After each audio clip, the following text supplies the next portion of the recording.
You're listening to PetLifeRadio.com. You've had a long day at work, and you can't wait to just get home, take off your shoes, plop yourself down in your favorite chair, and relax. You walk up to your tranquil residential home and your neatly manicured lawn in your quiet suburban neighborhood, put the key in the lock, open the door, and... Yes, the pets have gone wild! What were you thinking? Welcome to the show about everything you always wanted to know about exotic pets. Where to get them, what to feed them, and how to care for them. You'll even find out why some people live with a monkey. Now, here's your host, exotic pet expert and author, Bob Tart. Hey, Bob, what were you thinking? Hi, welcome to What Were You Thinking? I'm Bob Tart, author of the books Enslaved by Ducks and Fall Weather, and those are books about our pet birds and rabbits and outdoor ducks, geese, turkeys, what have you. And joining me today, by popular request, I've gotten a couple emails saying, where's Linda been? And she hasn't really been anywhere, but she's right here. And Linda just came up with a very good idea for a show, and that was, talk about what your idea for the show is this week. How to find a good pet sitter. Right, that's it. About the pet sitter is the topic, and I guess the first thing we're going to talk about is why someone might even want a pet sitter when they're going away on a trip. Well, it's important to have somebody take care of your pets while you're gone. Right. But I mean, sometimes people would just leave a little extra food out for the cat or a little extra seed out for the parakeet. But I guess it's a matter of if you want a little extra care for your animals, if you want someone to spend time with them and give them company, and also if you have animals that need more care, or if you have a lot of animals, then that's probably a darn good reason to have a pet sitter. Yes, you don't want to worry about them while you're gone on your trip. No, we have, how many animals do you think we have about now? 45 to 50. We have 45 to 50 animals, and so we really can't go anywhere overnight even without hiring a pet sitter. Absolutely not. No, because we have schedules for morning, afternoon, evening, late afternoon, and evening, everything. and so we have to have somebody here to take care of them. So, Linda, what did you want to start with? Well, to start out with, you should sit down and write the things which you do for your pet and what the prospective pet sitter would need to do. Things such as what time do you feed them, how you play with them, things to be careful about with them, names and numbers of vets, your cell phone number so they can call you with any questions while you're gone, and things like that. Yeah, that absolutely. I really like the idea about the vets, because we had one occasion where one of our parakeets bit another parakeet, and I think it was our pet sitter Rhonda. She took the parakeet up the street. Yeah, well, I think she went to Cedar Springs, didn't she? I don't know. Well, anyway, I think she took it on quite a drive, but that was very good that we had listed some avian vets. That was smart of her. And we had listed 3 of them, and she found one that would look at the bird. Everything turned out to be fine. It was fine. But you do need that option.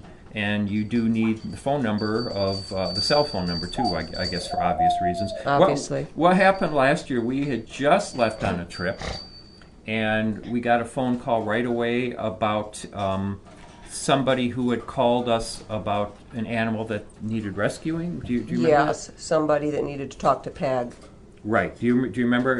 It was a bird or something like that. Yes. So that was good. That was the kind of call we would have wanted to take if we were here.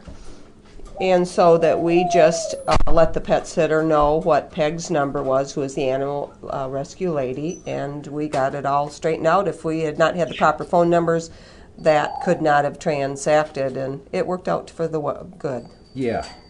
So anyway, I guess that just means give the necessary numbers to the pet sitter. But let's start at square one, and I guess square one, and this is what Linda is really brilliant at, and that is how to find a pet sitter. And the reason she's brilliant at it is because think about the problem of finding someone to take care of our animals. We have parrots, doves, parakeets. Cats, rabbits, chickens. That's right. Cats, rabbits, geese. chickens, geese. And so you got to find someone who can handle it, especially the parrots. The parrots are kind of tough to handle. It's not everybody that wants to take care of as many pets as we have, let's face it. Right. So how do you find them each time?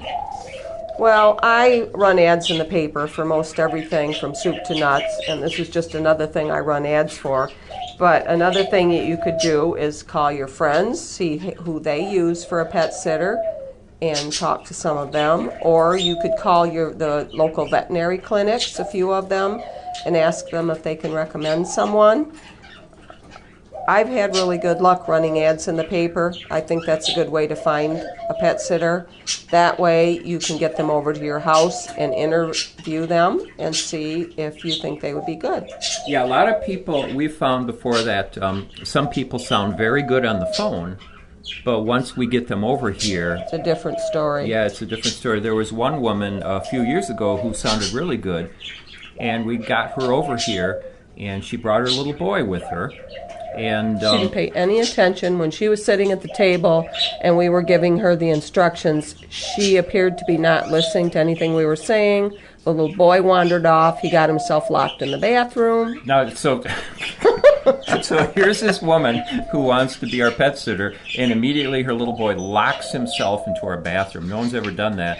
And then when we were outside, we had our rabbits out in the outdoor pen, and the little boy was standing there kicking the pen. And this is a scenario you don't want. Yeah, and the mother said nothing, did nothing. So I don't recommend having pet sitters that have young children. If you have a lot of pets like we do, birds, rabbits, geese, chickens, I think it's kind of... very young children don't know how to act around these kind of animals. I don't recommend bringing very young children along when you're pet sitting a lot of different pets like we have. Yeah, it's nothing against kids. No. But you tend to find that little kids They don't know how to act around they want these to chase kind of things. animals. They want to chase things. They want to chase them. They distract the person who's pet sitting. Mm-hmm. Or else... it's not safe for the child either. As far as a bird might bite them. Right, we found that kids like to put their fingers in the cages where we have parrots. Even when you tell them, don't put your finger in there, the parrot will bite you. They do it anyway. Turn your back, and then, it's... They leave gates open, they leave doors open, this kind of thing. It's not a good thing. Could you talk a little bit about what your experience has been placing ads? Because you found out something that really surprised me, and that is that there's all these sort of political correctness things now about what you can say and can't say in an ad.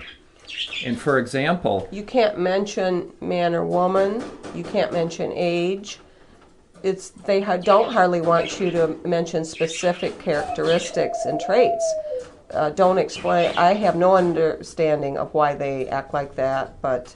I can kind of see why they might not want you to mention age, although we would prefer to have somebody who wasn't a college-age person generally. Generally. And we've had some brilliant ones. Yeah, we have. But sometimes in general it hasn't worked out. But what's really funny is that the newspaper doesn't want to let you use words like responsible.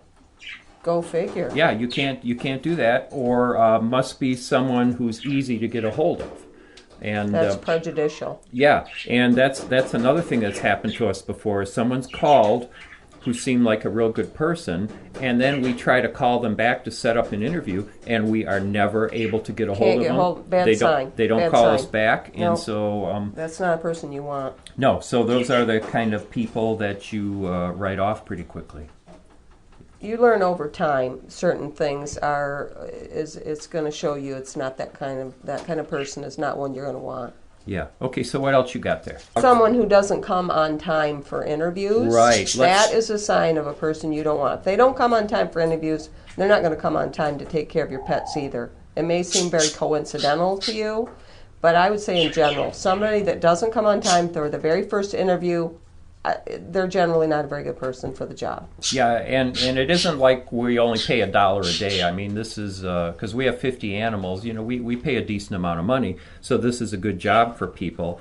And so, in a way, you treat it like any other job interview, and if someone can't show up on time, they better call and say why not. And we have had people that just didn't show up at all. And never called. And never called, and we even tried to call and find out, are you coming? And it seemed like they were dodging our phone calls. So we don't mess around anymore. Good lesson there. Don't use that kind of a person. Yeah, if someone doesn't show up on time, we kind of figure automatically that we probably don't want them. And a person who seems, when you are giving the instructions about how to care for your pet, if this person seems restless or impatient with the details of what they're to do, trust me, this is a bad sign. Now, I noticed with the lady that we used this fall when we went on our trip, I sort of apologized for having so many instructions. And she said, no, I'm very glad that you did write in such detail. That gives me a better idea of what to do. This is a person you want. A person who's very, very happy to know every single thing they're supposed to do. Yeah, what we usually do is after Linda talks on the phone and kind of culls the people out who just call and say, how much you paying, and you got a dog or something you want to look after? That's usually a very bad sign. I'm going to say this. If they ask about money right away, over the years, we've been married since 1990. We've been on a trip every single year since we've been married. If a person starts talking about money right when they first start talking to you, that is a bad sign. It means they're more interested in the money than the job. The really good ones never say one word about money. It's also funny because Linda will put in an ad, must have experience with pet birds, and you'll find people calling who act like they had no idea that it involved birds. So they didn't even read the ad closely. Nope. Of course, we're recording this in our house, and so things like the phone ringing while we're doing the show happen all the time. It happens. Anyhow, so what I wanted to mention is the way we usually do it is Linda talks on the phone and kind of calls out the people that aren't going to work out. And then we generally have them over twice more before we leave. Yes. First time someone comes, just a walkthrough. We show them all our animals. Just see how they act generally. And sort of my radar goes off when people come over if they're not interested in the animals. They don't even look at them, or they're just mostly talking about themselves. Now, I guess that's not true all the time because our last pet sitter was excellent. And in the beginning, the very first time, I think it's because we had a lot of detail we were kind of throwing on her. So she didn't seem overly interested in the animals. But the second time when we had her come, she was really good. So the first time, we just have a quick run through and just show the person the animals. Then the second time, we have our list of everything that we need done. And so we sit the person down and we go through everything. And so if they have questions, they can ask them right then. Mm-hmm. So I would recommend doing that if you have a lot of animals that you might want to do it right like that, right? Yes, and if you have the opportunity, if it's going to be a trip that you're going on for a week or more, I would recommend go away for a day or so and let that person stay and take care of your pets for a day or even overnight, just to see how they do, see if they like it, see if that gives them something they want to ask you or if they want to pull out.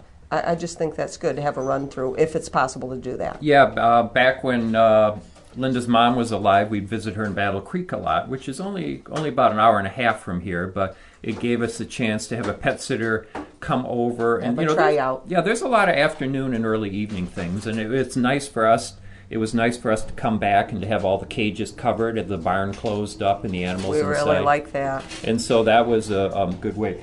And was it one of those times, remember that one lady that didn't like the geese at all, referred to them as, quote, the nasty geese? Yeah, but she had, I can't remember, I don't think we did a week with her. We just did a weekend. I think that was just an afternoon one.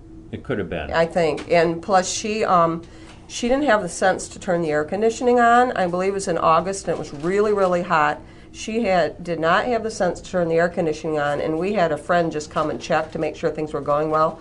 It was about 90 degrees in this house. That lady did not turn the air on, and our rabbits could have died or something. Right. I think that was an overnight one. And was it an overnight? I can't remember. And that could have been really bad. It was very good that we checked that lady out beforehand. Yeah, absolutely.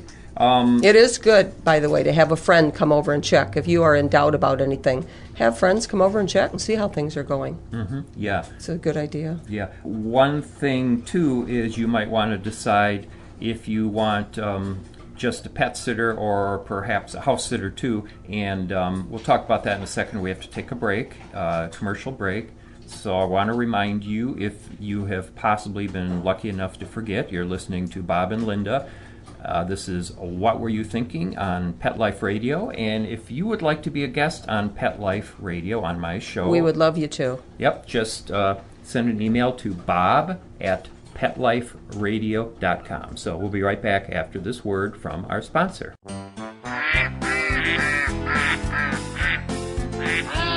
What Were You Thinking? We'll be right back after Bob gets the ducks out of his living room. Don't go away.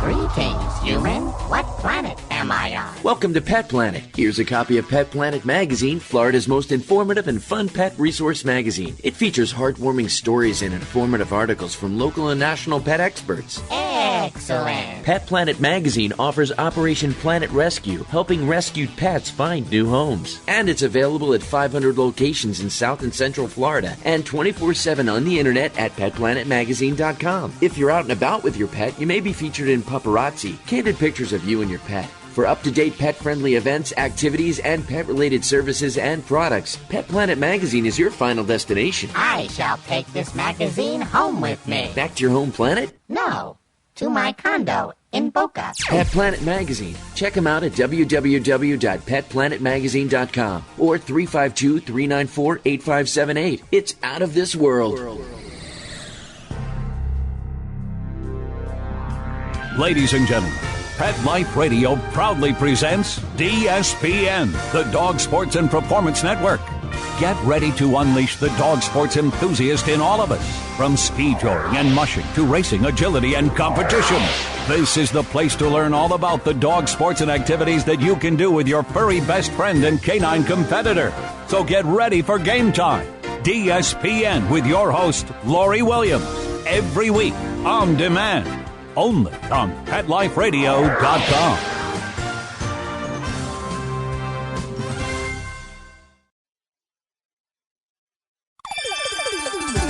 Let's Talk Pets on PetLifeRadio.com. Okay, ducks are in the pond, rabbits in his hutch, and monkeys... Oh, in my car! Oh, okay, well, I go check my insurance policy. We'll turn you back over to Bob. Hi, we're back. Bob Tart, author of Enslaved by Ducks in Fall Weather, and my wonderful wife, Linda. And let's talk about a house sitter versus a pet sitter, or rather combining them. We're all for house sitters when you can in any way do it. Yeah, and I think one reason is that if you have pet birds, you probably need someone to come more than once a day, because generally you want someone at night to cover the cage, and then first thing in the morning to uncover the cage, or at the very least perhaps to turn the lights on, if you're one of the people who who doesn't cover cages. I think in general, if you're a person that pays a lot of attention to your pets and you have a normal family routine, you want the pets in your family to feel as much as possible like it feels when you're there. Pets like to have people around the house. They just like that, to have the normal sounds and the normal attentions. And you're doing your pets a favor if you'll give them something pretty close to that. And for your own peace of mind when you're traveling, it just makes you feel better to know somebody's in that house. What if something should go wrong with something and they could stop it? Yeah, back in the grand old days when we only had a couple of pets, I remember we had a little green pocket parrot named Ollie, and we would take him to Joey's Jungle, where we bought him from, and they minded him for a few days. So they took care of him while we were gone. And that was okay with Ollie, because Ollie was not a very sensitive bird. I mean, he was fine with it. He did fine there. He was happy. Yeah, I think he was sorry when we came back and got him again. But parrots can be really fussy, and especially we have a couple of African grays, and African grays are notorious for feather picking. Ours have never done that, but you don't want to take a parrot and bring them to someone else's house unless you can help it. And they mess their water up. Dusty messes his water up so many times a day. You got to have somebody checking little things like that. Oh, yeah. Is their water clean? Yep. And so Sometimes I've had people who live really close by, and that tends to work out okay. That works out really good. As long as they understand that they have to come to our house 4 or 5 times a day for pet sitting because of all the things that have to be done.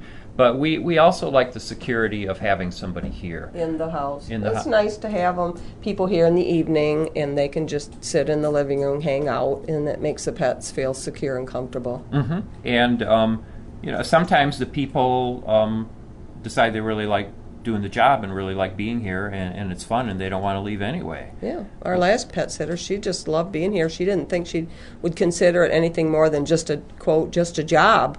But she said she liked being with our pets so much, she just didn't want to leave and go anywhere. Yeah, she said that made us feel great. Yeah, she really bonded with some of them, and she had a good time. Yeah, we were really happy to hear that. I'm trying to think if there's anything else that's sort of a red flag when a pet sitter applicant comes. I say the best people we have found over the years. They act very eager and they ask a lot of questions. That's a very good sign right there. And even though it's very difficult taking care of all the animals we have, the 45 to 50 animals, some of the best people we've ever had are people who grew up in a farm environment. So they're used to a lot of activity, a lot of things they have to do. It doesn't seem overwhelming to them. That is a red flag I thought of just now. If when they are at your house they say, oh, this seems like it's a lot of work, a lot of things to do, a lot of things to absorb, that's usually a bad sign. Generally, all the good ones we have had act like, oh, okay, yeah, that'll be all right. Mm-hmm. They're more sort of accepting of things and unflappable. Mm-hmm. That's the kind of person you want.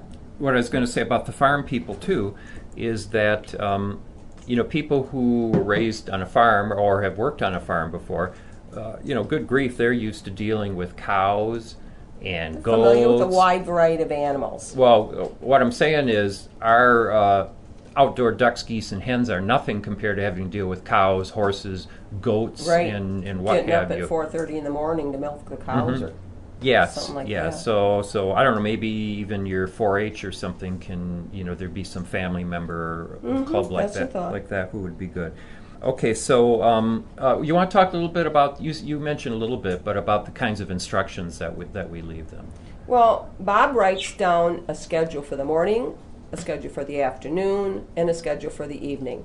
And then we just list the things we do, A, B, C, D, from the morning onward, exactly what we would do from the beginning all the way until afternoon, and then from the afternoon all the way till evening, and all the way through the day. In sequential order, that way they can just easily go from activity to activity and chore to chore, and they know exactly what to do and when to do it. It makes things really easy for them. And we also divide it by pets, so we'll say morning schedule indoor birds, morning schedule cats, morning schedule geese, and morning schedule barn animals, and things like that. We do it in the right order so they know exactly what they got to do and when. And they like that. Most people really like that they know easily what to do. Okay, so let's say that you have found a pet sitter and you've hired them and you're about to leave on your trip, but you're not quite done yet because you really want to have everything as easy as possible for the pet sitter. One thing that we do is, besides leaving the notes out, we put the food out. If it's something that doesn't, have to be refrigerated, obviously. Like the bird seed, we set those out on the counter. Yeah, we have different foods for different birds. Label it on top. Mm-hmm. We label says them. what this goes to. Mm-hmm. And so we put all those things out. He puts on the bins. I noticed on this last trip, he put on the top of the scratch feed bins and that sort of thing, a thing saying for the chickens, for the dog, for the different ones. Mm-hmm. And what I even did this time, which sounded kind of funny, but it worked out okay, is I took some photos and left them. So we have about 5 or 6. Good. We have 5 or 6 bird cages in this room, and we have a cover that goes on each one, and they're just kind of old blankets and sheets and things. But some of them fit the cages better than others, and instead of having to say black cage for Bella. It's hard to remember all that. I took a couple pictures. It works perfect. Oh, and another thing I did, worth 1,000 words. And I recommend this if you have more than 2 or 3 animals, is I also, with my digital camera, I took pictures of all of our pets. That was so good. Not the ducks and geese and hens, obviously, but all the indoor, all the birds and the cats. I took a picture of every one of them So from then on, if I said, and Dusty's doing this or Bella's doing that, or Franny needs that, yeah, Rhonda really liked that. yeah, she can just turn to the front and she knows who you're talking about, and she can get to know them better that way. And she's talking to you, she can say, well, Howard did this or Dusty did that. So, prepare before you leave by leaving everything out, making everything as easy as possible for the pet sitter. Put things out in the open where they can find them. I mean, some of it seems ridiculous, but even we have a special really sharp knife that I use for cutting up food for one of our parrots. Put that out where the pet sitter can find it and do things like that. What treats you give what pets and at what time, and what things to be careful about as far as in our house with so many pets, keeping doors closed between rooms where you want to keep the cat out of the bird room or whatever your particular circumstance is and things that you feel they should be very careful of, because it's stuff that's obvious to you, but it might not be obvious to them. Now, one thing we learned, I think we learned it on one of the first or second times we've been away, and that is to phone the first night. Because I remember this when we... Very important. For your own sake, just for your sanity, because you worry so much in the beginning. Yeah, well, and also it helps the pet sitter, because on one of our early trips, remember when Jim took care of some of our animals, and the very first night, 2 bad things happened for him. First of all, he pushed the wrong button on the TV and wasn't able to watch TV for the entire week, the poor guy. And the second thing was that... I don't think we had a cell phone back then. No, we didn't. But the second more serious thing was that our cat Agnes was outdoors most of the time back then, and Agnes decided she didn't like Jim and wouldn't come in the house. For the whole week, she did not come in. And so Jim thought she had just disappeared. And he went looking for her. He went looking for her. He was really upset when we came back. He wouldn't take the money because he was sure something bad had happened to her. She was fine. She was out in the field the whole time. I believe he was smart enough. He left food out for her every day. And so we should have known better, but even some of the obvious things you don't realize. So from then on, every time we go on a trip, the very first night that we're gone and the pet sitter is alone, we make sure and call. Yeah, we set a time like 8 o'clock. And then we call to make sure everything's okay. They can tell you what went on that day or if they have any questions. I think we called both the first and second night. Yeah. It just makes you feel better. Yeah. They can call you anytime they want. Get a cell phone, keep it on you, and if they need to call you at any time of the day or night, have them call. Now you might think, well, I'm taking my cell phone on the trip. The pet sitter has my phone number. I don't need to call. Yes, you do, because there might be some misconceptions that the pet sitter has, and so you just want to call and say, just checking in. How did things go? Yeah, and how did Bella the parrot do? How did Franny the cat do? Did she, give you any trouble with this or with that? And it really helps a lot. Yeah, we were pleased to find that our pet sitter this time I couldn't even believe it, she had been petting Dusty, who's our African Grey Congo, on the head or neck or something. And I said, "You did?" And she said, "Yeah, just when I reached in to get his toy out." I said, "Well, I don't even do that." Yeah, I was. She was really good with the pets. Yeah, I should mention that Dusty, he's a very, very nice bird in his way, but he's pretty aggressive, isn't he? Nippy. He's nippy. If he's out of the cage and I'm in the room, he likes nothing better than trying to catch me and bite my feet. But when he's in the cage, I can reach in. Fine, and Bob. he likes me. He loves to He's listen fine. to Bob. Anything Bob says, he copies things he says and everything. But I would never touch him, and I'd never pick him up. And so we were shocked that Rhonda, who petted him on the neck or petted something. him on the neck, and you can't even pet him. No, I'm afraid of getting nipped at. Yeah. So you never know. Kind of little surprise. Yeah. I suppose we should talk a little bit about pay. And you just have to kind of let your conscience be your guide. We pay a decent amount because we have so many animals. You're obviously not competing with an employer out there. No, you can't do that. It's too many hours as far as if they're staying in the home. Yeah, you're looking for somebody who's enthusiastic enough that they're happy to earn money that they normally wouldn't get, but they're also happy to be around animals. Right. They pay them by the day and pay just a reasonable amount. Yeah, and then of course you pay them depending on how many animals and things like that. And have them keep the house clean too. When you come back from your trip, you want the floor to be clean. You want the counters to be clean. You just want to come back and relax, knowing that the house has been well cared for and the pets also. say that right in your instructions, because you might think that's obvious, but trust me, it's not. You want to let them know that things are to be kept up and neat the way you left them. Now, sometimes things still don't go the way you want them. I remember one thing that was really funny is we had a girl who seemed to be really good when we talked to her on the phone, and she's very enthusiastic, took notes and everything. Mm-hmm. And then when we came back from our trip, we looked at the pile of cage covers in the closet, and it was obvious from looking at the cage covers. They'd never been touched. Nope, she never once so much... Covered the birds the entire week. So that's seven days or so, and our poor birds, their cages were never covered once. And she seemed like the nicest girl in the world. Mm-hmm. You would never know she was like that. Nope. So you just can't tell. No, and we found out one reason why was there were countless calls for her on our answering machine from her boyfriend. And her grandma. Nobody could get hold of her. Yeah. But all in all, she still did a pretty good job. I mean, there was no disaster. No. And we had kept in touch with her, so, we knew that the house hadn't fallen down. All right. Yeah. So I guess those are... Do you have any other tips or anything you want to say? No, just be cautious. Just be cautious. Go for people who are friendly, companionable, eager to please, seem steady, reliable. And who'll give you references, too. And who'll give you references. And just go with your heart. If people say, and just kind of try them out a little bit. And it just, you probably have as good a luck as we have. Yeah, and I'm surprised how well things have gone generally with our pets. And I think it's because we're careful. Yeah. Well, Linda does just a great job picking the people out who come to interview, and I'm usually a pretty good judge of character. Yeah, she absolutely is.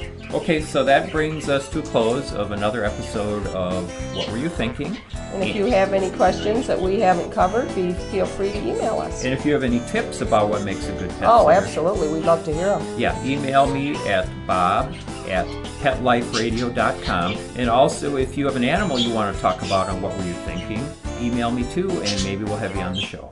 So thanks to our producer who refuses to do pet sitting for us. But, of course, he has done it for us. So I guess we can't blame him. Give him a little slack. A few thousand miles. So, and thanks to you for listening. So bye-bye. Thanks so much. Bye. Thinking about buying a monkey? How about a ferret or a skunk? Then check out the show that will answer the burning questions. Where do you get them? What do you feed them? How do you take care of them? And most of all, what were you thinking? With exotic pet expert and author Bob Tart. Every week on demand from PetLifeRadio.com.